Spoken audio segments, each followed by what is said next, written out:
Okay, so I'm gonna take you a little tour on the cylinders, just to get an idea of.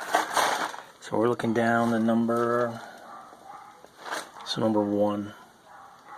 Yep, number 1 cylinder. Take it inside. Don't know if this has any value taking it inside. Let's see what it looks like when I play back. But if you look, there's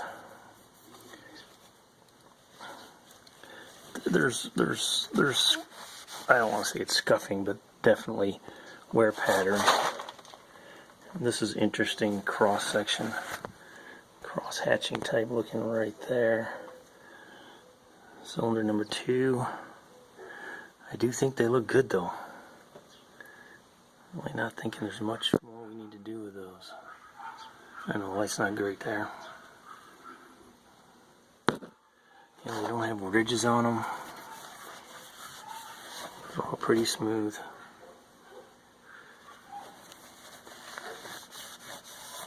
Do you see some weird markings up on that one? The other side, they're equally as clean.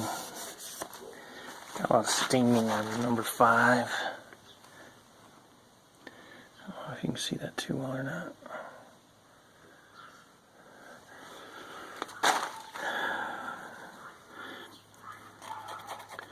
And some wear markings on here. I don't want you to see that. I can't see too good right now with this anyway. But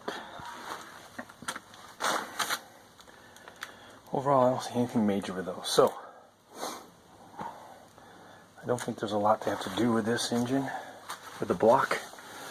We'll find out. Although I can show you the cam bearings.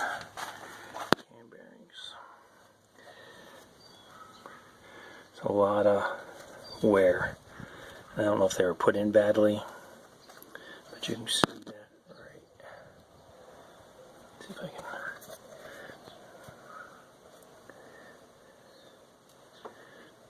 You can see the wear marks right there.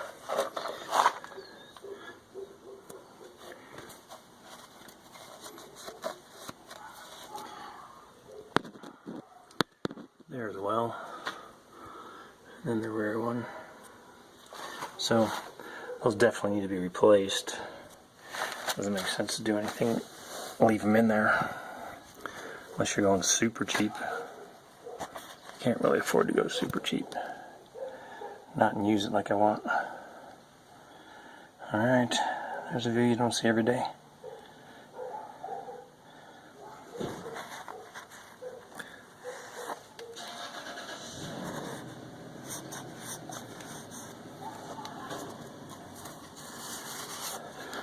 Other than that, the block is torn down and ready to get out of here. I just got a couple places I need to check out as far as